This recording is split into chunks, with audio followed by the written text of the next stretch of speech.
Welcome to Absolutely Fabulous. My name is Gillian Fennell, also known as Station Mum 101. I love everything about agriculture, especially the people and especially communicating about what makes Australian ag so special. And I'm Katja Williams, a beef, cattle and cropping farmer, and I love all things ag, and I'm also known as the ultimate farm wife. Together, we are Absolutely Fabulous, and we are talking all things agriculture beyond the headlines. And we can't wait to give our opinion to you, and we hope you enjoy it. So let's get into today's episode.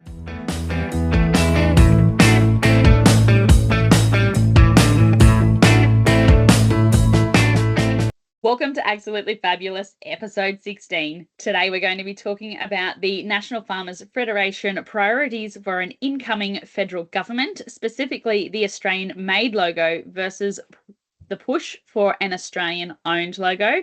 And we're also going to be talking about the banning of TikTok in the US, the future of social media and its impact on agriculture. But before we jump into that, let's start with some chit-chat. So Gillian, tell us about what's been happening on farm and with you this week.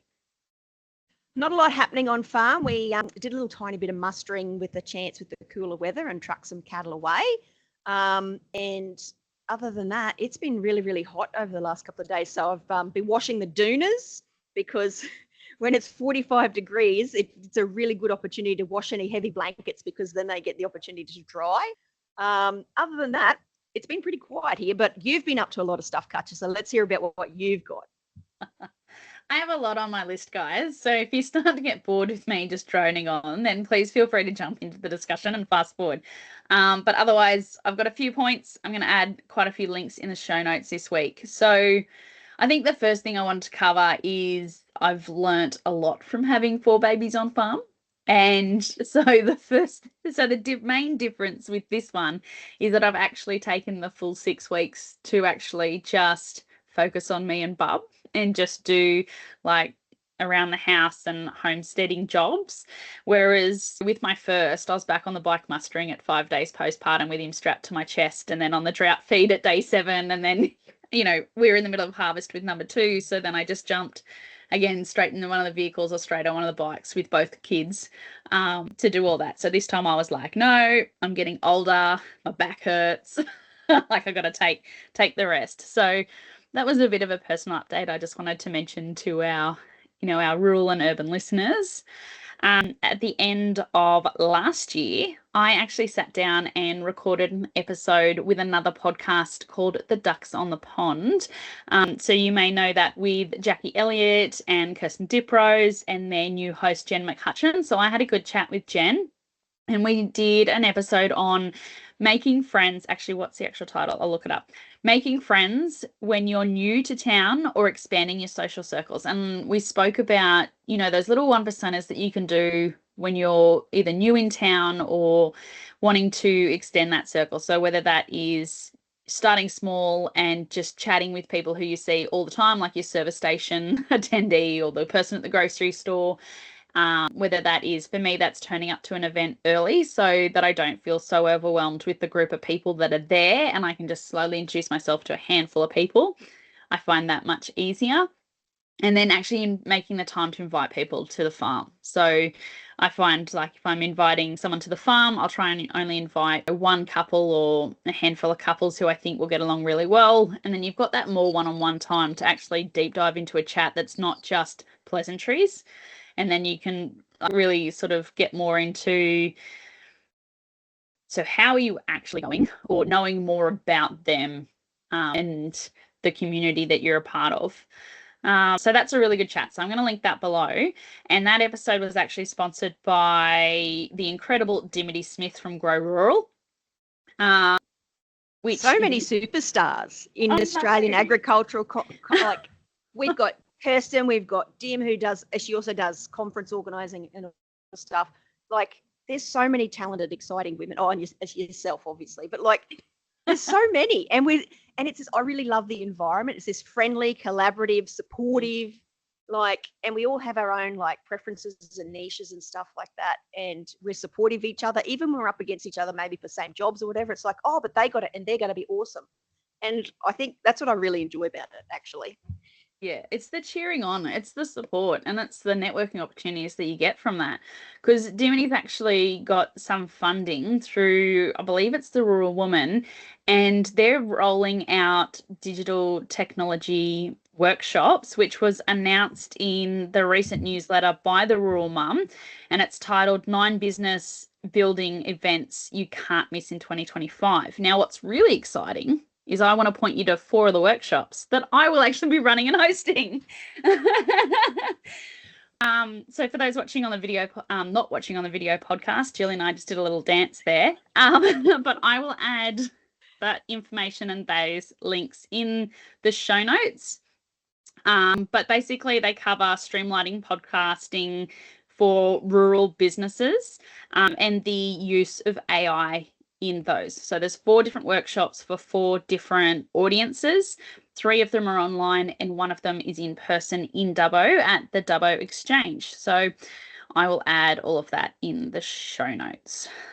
I did get a message this week asking me what's going on with the Ultimate Farm Wife and why I'm not doing my normal podcasting. So as we know, I've had a baby and I didn't get to finish the recording of the season or the editing of it. Because the baby did happen quite rapidly. Like, we knew it was coming, obviously. It wasn't a surprise, but the actual arrival was very fast. She was 3 weeks early, and from the first contraction to when she was born was less than 6 hours. So yes, we did know it was coming, but no, I didn't finish what I was supposed to roll out for the Ultimate Farm Wife. So what you can see on the page for the Instagram and the Facebook page, you'll see is actually I sent out a newsletter to my alumni. So all 80 episodes that I've previously recorded and released, I said, hey, send me a photo and an update on what you're doing, anything exciting in your life, and I'll throw that up on the page for you. So this week we had Sally. So Sally actually wrote a book called Not Just the Wife of the General Manager. It's a great read for anyone who hasn't read it. And she actually updated me this week by saying it's actually available now on audiobook. So she went down to Belinda Studios, recorded that, and it's now able to be listened to. So while you're doing jobs on the farm or in your business or whatever it is that you're doing, have a listen to that. But the actual podcast episodes and interviews will start back up I'm aiming for March, but depending on how the build up to the conference goes, which the conference is in April, we'll just see. Maybe I'll release it after the conference. But I'm also doing a revamp in the structure of the podcast. So Tuesdays, I'm hoping for Tuesdays, we'll do more of those rapid fire tips, tricks, hacks and advice, or answering questions from the community. And then the Thursday will be the interview. But the newsletter is also coming out because that's something that I was asked to really work on this year by the community, is adding that into a newsletter form so it was easier to retrieve.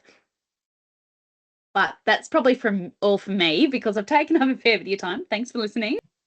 You know, people say, this is an interesting thing. We love that people support our projects and that sort of stuff. And we love that they're passionate about it and say, where's the next episode? Where's this? Where's that? And we'd really like you to do a newsletter. If you are really passionate about this, no one pays us to do this. Yeah. It's completely like an elevated hobby. If you want us to spend more time on something, I really love our audience too, and that they're passionate and they check up on us and say, oh, what's happening with this and what's happening with that. And yeah, we'd like you to do this and we'd like you to do that. That's really great. And we'd like to do it too. And if you'd like us to do it that much, it does take us time and energy and stuff. So sponsor us, lean on people in your community to sponsor us, because you're not getting something, it's just not for shits and giggles. You get to reach mainly women, let's be honest here, because that's our main audience, but you get to reach agricultural communities around Australia with your product or with whatever it is that you want to promote. And we're quite happy to do that, especially for people from regional and rural communities, other people who are having a go. So, you can get your name on our podcast, you can get your name on our socials, you can get your name on Katja's newsletter and reach thousands, literally thousands of rural women and rural communities around Australia. So hit us up for an opportunity to do that. And it makes our lives easier because then we can justify it to everyone else. So it's a value proposition thing. If someone's not paying you to do this, it's easy to put it off and say, you know what, I've got other stuff that's actually more important, so I need to prioritize that. But if you're responsible, beholden to someone who's paying you for a service, then you'll do it. Yeah. So that's the beauty of podcasting. The kids have come home from the paddock and they are now set up with an activity in the lounge room, and I have grabbed the baby who has woken up. So with that, we might even just try and jump into our actual topics for today before we get any more distractions. You've got your work cut out for your editing today. I don't think it'll be any worse than last week, Gillian. I had to cut 20 minutes out of last week's episode. Yes, our first topic, election, is coming up. Hasn't been announced yet, but you wouldn't know that because both major parties, or the coalition and Labor, are in election mode. They're making promises. They're flying around the country. They are talking big talk. And so NFF, National Farmers Federation, has come out strong with what they want to see, commitments from either party. They don't really care whoever gets into power, but these are the things that they need to see for agriculture. And an interesting discussion that came up was Dick Smith. I'm sure you all know who Dick Smith is. If you don't, you're probably really, really young and you need to go Google him. He has a position that we don't just need an Australian-made logo anymore. We need an Australian-owned logo. Because a lot of people feel that if something is owned by an overseas entity, our profits are going offshore, and Australians would like to back things that are owned and operated by Australians. So what do you think, Katja? Like, do you think that's necessary? If you went to the shops to buy something when you had a choice between, you know, normal baked beans and Australian-owned baked beans, what would you choose?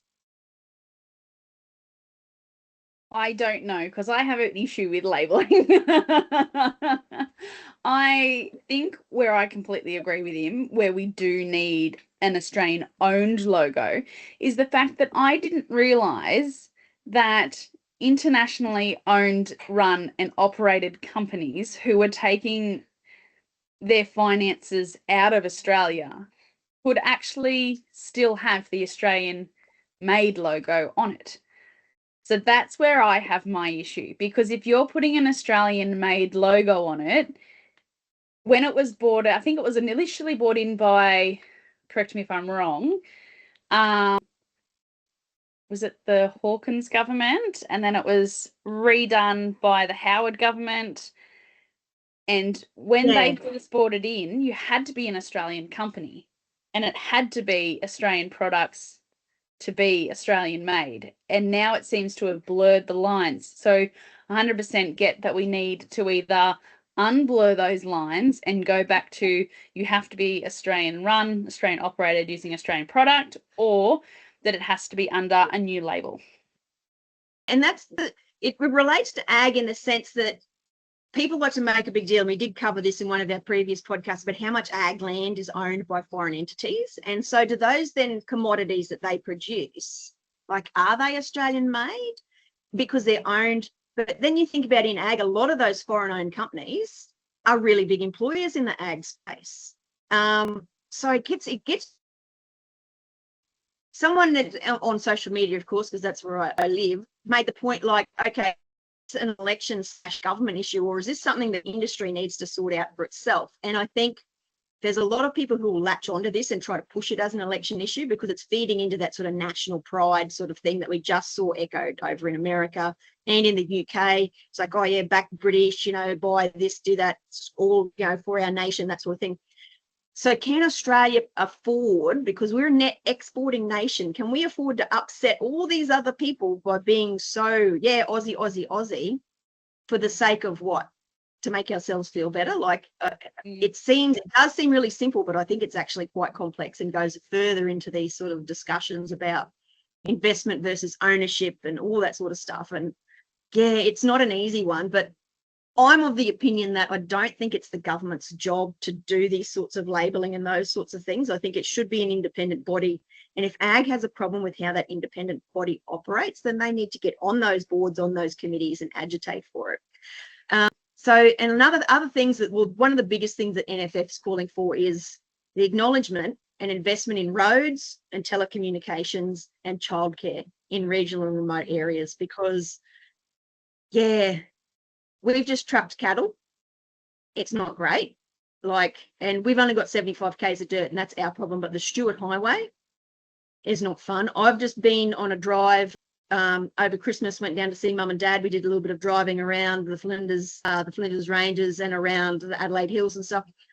The roads are appalling. Investment in our national infrastructure, I think, is definitely something that both parties should be committing to. And I find it really interesting that I was at the farmer rally late last year, mid last year, whatever you want to call it, and we had Labor didn't come for whatever, but the LNP was there, and we listened to Peter Dutton saying, "You this, and I will tell you that, and I'll look you in the eye and tell you X, Y, and Z." And I made the point that we don't want you to tell us; it's the other way around. We want to tell you, and for you to listen and to take us seriously when it comes to what we want and we need. And that's not just us in agriculture. I think that goes for all sectors of the community. That I think broadly, we are sick of being told what we want and need by government and what we can have. It needs to turn around to be the other way. So I think if there's a message we can send to politicians in their election phase, as they are now, is stop telling us what we need and start listening to what we need and take us seriously, because that's going to really affect you when it comes to voting day. Are your politicians getting out and about? Are they shaking hands and kissing babies yet, or? They probably are. I can't say that I'm taking any notice of them. There's been a flyer drop. So they've done flyers through all the mailbox system through Australia Post, and I can definitely see their social media accounts lighting up. I'm not someone who visits town very often or goes to a lot of events that are not ag focused. So from that point of view, I haven't personally started interacting with them or seeing them turn up in a lot of different places at the moment, apart from online and with that flyer drop. Yeah, I think we're not like ag, basically rural and regional areas, we don't have much sway over the end result anyway. But I think that what people are generally looking for when they vote for a candidate or when they vote for a party is that party or candidate's willingness to take everybody's concerns seriously and at least be open to listening and possible solutions. Because whinging is one thing, we can all whinge, but actually going to someone with a solution, saying, look, this isn't working and here's our proposal. And that's what the NFF is doing. So now if you're in ag, is a perfect opportunity to join your commodity group or your state farming organisation, because they are going to influence the NFF policy proposals leading into this election period. When NFF put out a policy or something, give feedback, because there's no point in complaining that no one's helping you or listening to you if you don't say, okay, you've proposed this, whatever, here's a better way to do it, or this is how it will affect my particular community, or this is how it will affect my operation or my business. Yeah, you've got to be a bit more proactive if you want to get what you want. Sitting on your hands and complaining about, oh, no one's listening, when you're not actually actively engaging, is possibly one of my biggest bugbears. Like, I've got a saying that someone said to me once before: if you choose not to participate, you forfeit your right to complain. Yeah. And participate doesn't mean you have to be out there, writing big, essays and that sort of stuff, but at least read about what these people are saying so you can educate yourself as to what their goals and thoughts and plans are. And I think that's where ag sort of falls down, in the sense that we always say, oh no, we didn't know that was going to happen. But a lot of political parties clearly articulate their policies on their website and during their election campaigns. So we can't say we're not aware. We have to actually go and read them. They're not going to tell us because they're targeting us, talk to us, but we need to be aware of what's happening. So at least do that small amount of engagement for your own self. You can do more if you want. I encourage you to do more. But yeah, it's now is your time to get engaged and to start listening and finding out what people are saying and what they're thinking. Yeah, and Gillian, because we've got such a diverse range of both urban and rural listeners who may not even be in the ag but are supportive of the agricultural industry, where can they actually find that information? If you tell me now, and I'll add it into the show notes as well, but I just think that's another really clear distinction, is that we can say you need to look at it and you need to read it, but then it's the next step to actually, okay, we've got to find it, we've got to source it, particularly if it's not something that's kind of second nature. You've got to work these things into your routines in your life. Yeah, a lot of, and this is the thing about with the election timing. So after the election is announced, the parties will have their major policies of what they're going to campaign on clearly articulated on their website. So this is like, we often, and I fall into this sort of trap as well, it's like, I don't want to hear what the Greens have to say. They're of no interest to me whatsoever. But when it comes to, because we're probably looking at a minority government and people are going to be cutting deals and doing all sorts of things. So you need to go to the Greens, the independents, to everyone's website, and they usually have a tab that says policies, and click on that and read it. And then think about, and critically think about it, because some things like look really good on the face of it, but think about how that is you, your neighbour, and I like to think about how it's going to impact vulnerable people. So I think my other thing, bringing this back to where we started, which was with labelling. So we started this topic with the labelling and into that Australian made versus Australian owned sector, and how complicated that actually is. And then we've come into fresh, affordable food.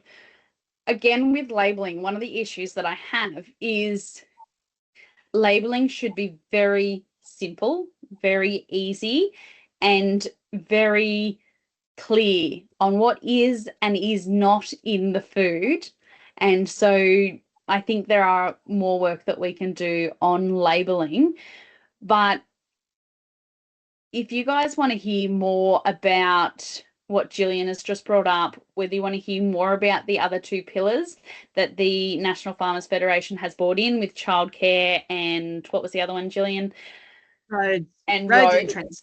I think roads is definitely something we should definitely cover, as well as childcare. I think we might do that in another episode. Jump on our socials, send us an email, let us know. We'll jump into telecommunications, because with the 3G shutdown, not good. Telecommunications in the bush has been appalling.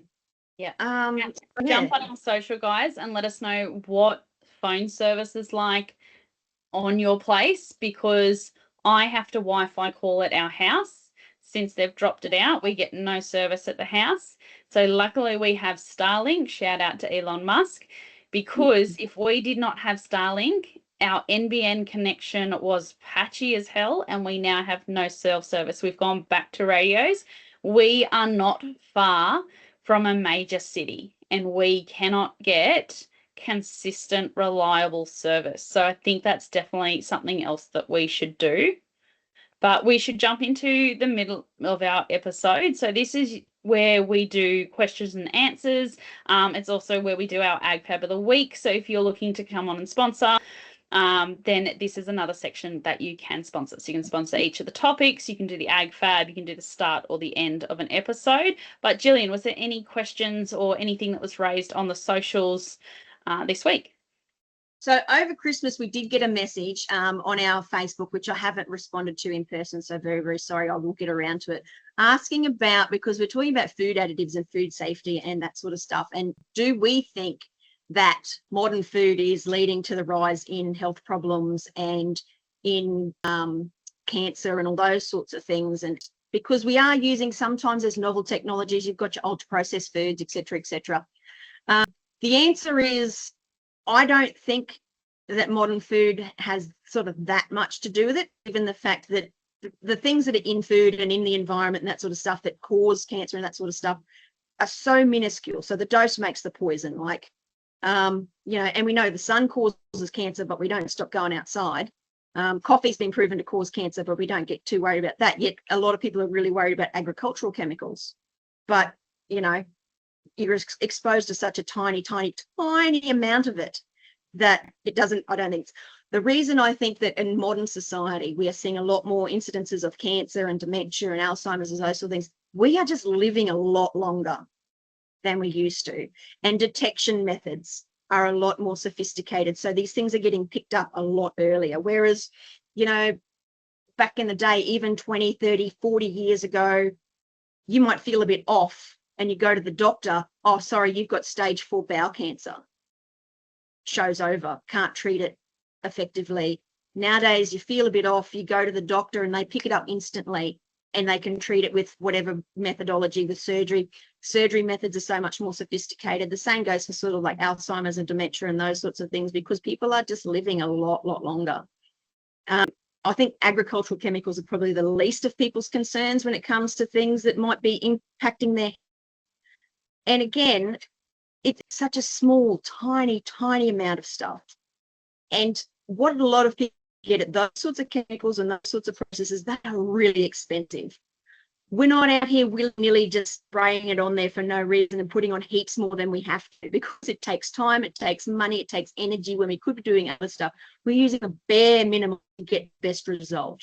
Because you could use you could not use it and then have to go back in 2 weeks' time, and you'd better than me, Katja, because you actually do cropping. If you don't do it properly the first time, you just have to do it again. And then the weeds build resistance. It's like it's penicillin and those sorts of things. We've used penicillin too much, so now it's not effective anymore. So we do it the best we can. Yeah. You do what's effective. You do what works for your area. You're doing it under consultation with your agronomist, with your field surveyor. You're doing it with your research studies, and you're backing. We're not just deciding, oh, we'll put this much on today. Like, there's a lot of consultation. There is a big price point that is part of that, because again, the more we use, the more higher the price is. That will be reflected in the supermarkets. You're not going to spray if you don't have to, because that's something that increases the balance sheet and everything else. So it is such a minute amount. I don't think the chemicals that we're using in agriculture are the issue. We've spoken into a deep dive of the spraying episode where, all of this has been very well researched. It has been approved by an independent body so that it's safe to use. You should be washing your food when you get it home anyway.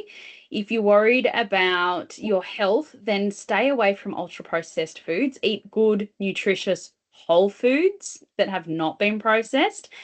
And also, I think sugar and artificial preservatives or synthetics is probably more the issue in the lifestyle and in the health epidemic than anything else. So, I mean, if you follow me on my socials, I just spent 2 days making organic, homegrown, grass-fed beef tallow. So from one beast, I got 6.5 litres of organic tallow and stuff like that. So if you really want to look at your health and take it back to, and you've got time, if you've got time to do things like that, or you want to work that into your lifestyle, then there are different approaches you can. But I definitely don't think that the agricultural sprays and things like that are what is impacting. I think we've got to take it back to those synthetics that we're not used to. We've got to take it back to microplastics that we're ingesting. And I think it's also definitely sugar, because sugar has been linked to Alzheimer's, dementia, cancer, insulin increase. So big movement in the diabetic movement and things like that. And you can there's actually research that can show you can reverse those effects or minimize the effect on your body. And in some cases, people have gone into remission by removing those synthetics from their diet and removing the sugar from their diet. So I think that's where we've got to look at to start with. And linking it back in with labeling from topic 1 is that's where our labeling has to be super clear and super specific. I'd really like to see the numbers go off labels. I'd really like to see, when they add natural flavorings as an ingredient, well, what is the natural flavoring? Like, I shouldn't have to go to several websites or deep dive into what that number is, or try and find out on that website what the natural flavoring is they're using. It should be whatever the product is. If it's banana, have banana. It shouldn't be like natural flavoring, which is actually a synthetic that's made to taste like banana. Like, let's actually use the whole food in the food. Yeah.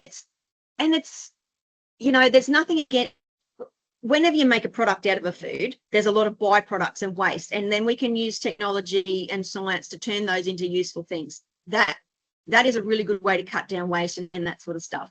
And also, like, the dose makes the poison. Again, even with food, there's nothing to say you can't eat sugar unless, like, you get medical advice not to do that. But if your diet consists mainly of processed foods and things that are generally unhealthy for you, in the, turning around and blaming agricultural sprays is It's probably a bit of a long bow to draw. So yeah, and I think what a lot of people don't understand is how small of amount. Like people say, oh, well, there's lead in this, and there's lead in drinking water. There's uranium in some drinking water, like because it comes out of the ground. You go outside and you're breathing in all sorts, especially if you're walking in a heavy traffic area in an urban centre. Like these things exist in the environment. Unless you're consistently exposing yourself to a really high level, it's not going to have a massive, massive impact on you. And okay, we could give up a modern way of life and shelf-stable food, that sort of stuff, and ultra UHT treated stuff and canning and that sort of stuff. But then again, how many people would go hungry because of that? How much food would be wasted because of that? And not everyone has the privilege and benefit of having a kitchen, of having canning equipment, of being able to do all that sort of stuff. So that's why industrial sort of food exists, so people can eat. They don't have to spend all day working on their vegetable garden. Because if you do that, then everyone will be at home trying to make a feed, and there'll be no doctors, there'll be no nurses, there'll be no teachers, because we'll all go back to subsistence farming. Like modern agriculture, there's never been a better time to be alive in the sense of the amount of food we have available, the variety of food, because it's storable, it's transportable. We've got refrigerators, we've got all these different methods. So we can grow things in greenhouses that we've never been able to grow before. I don't think people are getting sick because of normal agricultural practices and food practices. I think it's probably we're living long. There are other things in our environment that we're being exposed to, and it's just been picked up earlier. So it seems like everyone is getting sicker. Whereas before, people would just drop dead and we'd have no idea what killed them.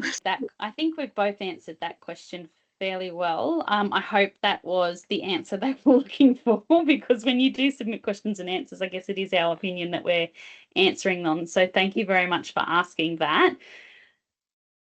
Do we have an Ag Fab of the week? Look, we probably do, but it's still too early in the year for me to be organising myself. I think we have our very core group of supporters, and they are really, really good to us. And I think you're all fabulous. Yeah. And merchandise is coming, I promise, I swear. I've cleaned out my desk, and I have a hell of a lot of these air fresheners that were made by a friend of mine. If you can't see the video, I'll hopefully Katja can take a still. It's a dual cab Toyota air freshener. So I've got about 20 of these on my desk. If you want one, let me know. They're made by my neighbour, Cutting Tracks and Truckin' Fats is the name of her business. You'll find her on Instagram. So she gives me stuff all the time. If you want one of those, let me know and I'll post it out to you, just so I can clear them off my desk. Absolutely. So guys, if you want to be an Ag Fab of the week and get a shout out, get some merchandise when Gillian gets it organised, or one of those air fresheners, the best way to go about it is either review us where you watch the podcast, so either any major podcasting platform, on the YouTube channel, or engage with us on socials, because we love to hear your opinions. We love to hear whether you agree with us or you don't, or even if there's some details on some of the topics that we've covered that maybe we didn't touch on those specifics. So we'd love to hear more about that. And so let's jump into our second topic, because I can't believe we haven't reached our second topic yet while we're chatting. But let's dive into that. So the banning of TikTok in the US, what does that mean for TikTok in other countries, and the impact of social media on the agricultural industry? Now, Gillian, I never got on the TikTok ban, so on the TikTok train. So I don't really understand the appeal and the impact that it will have on a lot of businesses. I know on the Creator Academy, or the creator culture side of it, that a lot of people have made a lot of money and really highlighted their businesses on TikTok. I guess it's the same way that people use Instagram or Thread or some of their other social media accounts. Tell me about it. Did you ever get on that track? No, I never got onto TikTok because I had a lot of concerns about what would happen to my data, and because it's owned by the Chinese Communist Party, right? So that's why it got banned in the US, but it is back up and running almost. So if people logged on in the US, logged on to TikTok this morning, they got a nice message saying, we're talking to President Donald Trump and hopefully we'll be back working again in a couple of days, which may or may not be true, because American politics is odd. I also listened to a few interviews from some of these creators, like they were literally crying because TikTok, and I am empathetic to the fact that that's their business, that's how they make a living. Other social media platforms do exist. They could have transferred their business to those platforms. It's but at the end of the day, like it's social media, it's not that serious. And this is such a hard thing, because I'm on social media and I do social media for a job, and it does play a role in our business and our organization, and other people use it because it's a really good thing. But if your whole identity and your whole world is reliant on one thing, then I think you're putting yourself at risk, and that's what it doesn't matter what industry you're in.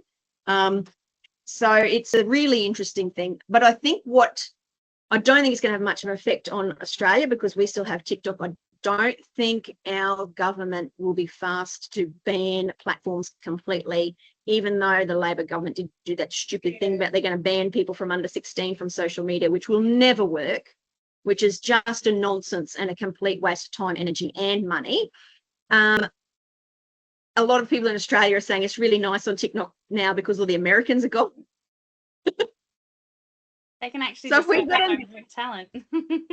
We've got listeners in America. I'm really sorry, but a lot of your countrymen do have a reputation for being a certain sort of individual, and it is nice to not have to exist in the same space as them at the same time. So a lot of countries are like going, oh, it's really nice without the Yanks here. So yeah, I think what it does though, it highlights the uncertainty of that governments can make a decision that are going to impact your entire livelihood. And if there's anything to take away from this sort of saga, it's to be aware of that, to diversify. And you get all the social media experts will tell you, build your own database, build your newsletter list, because this could happen at a moment's notice. A government could bring in a rule and just erode your livelihood overnight. We've seen that in Australia with the live sheep exports. Yeah. And that was a policy that was taken to 2 elections. And, industry still was very upset when it happened, and they should be upset, because you just legislating something out of existence because you don't like it is not cool. So that's probably my thought on it. Like, on one hand, I'm like watching these people cry going, oh my God, it's not so serious. And then I think about, okay, in the context of my industry, if the government decided we're going to make livestock grazing illegal, I'd probably feel the same way. I'd be very, devastated over it. So I'm a bit in both worlds, and probably a lot of that's because of my age, because it's like, get a real job. I 100% agree with what you've said with have multiple tools in your toolbox, have the diversification. If you are running a business on any social media platform, particularly if it's something like TikTok, where you don't own the data once it's placed up there, and you're not asking for other ways to connect with your community, to connect with your livelihood. That's like if I only relied on social media to contact our clients. You have to have more than one way to contact your clients, whether that is email, newsletter, phone number, mail. I mean, remember, we've still got post, everybody. We can still send someone a letter. It's not the most cost effective. But someone sending me a USB stick of them doing a funny dance. Or a mixtape because someone was thinking about you. Photos of memes, like print them out and send them to me. That's hilarious. I think this is just another reminder that smart business is, business needs to be smart business. Diversify. If people are talking about something that's going to happen, action it. If it happens to another industry, think, how can that happen to my industry? How is that going to impact me if that comes into one of my streamlines? So that if an industry collapses overnight, for whatever reason, whether that's commodity prices, export, anything that's outside our control, then we still have streams of income. And I think that's the same within any business, and particularly in social media. Social media is not the only way that you can get the word out about your business and connect with your livelihood. And I think that's a really good reminder for everyone across the industry, whether they're in agriculture or not. Smart business, diversify.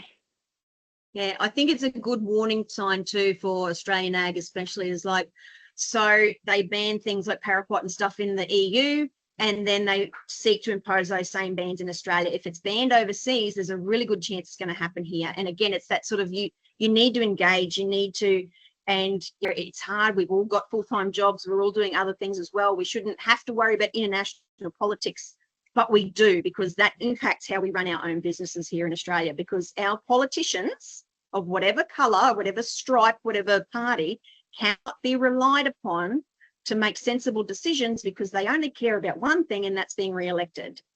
So it's up to you to safeguard your business against these possible threats.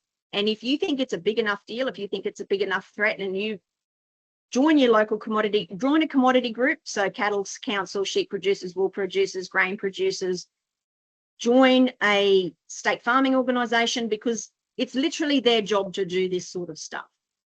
Join them, listen to what they're saying, read the newsletters, and tell them what you think and feel, because they can't do their job unless you tell them. Okay, so get involved. They will pay attention to this stuff for you, but you also need to take that first little step yourself. Yeah, absolutely. And Gillian, that brings us to the end of the episode. So everyone, thank you so much for listening to us. Now go and have your opinions by joining us either on socials, sending us a message, and please like and review the podcast wherever you're listening to, on any of the major podcasting platforms or on YouTube. It really does help people find us and helps with that exposure. We love to hear from you, and we'll talk to you all in another episode. Bye.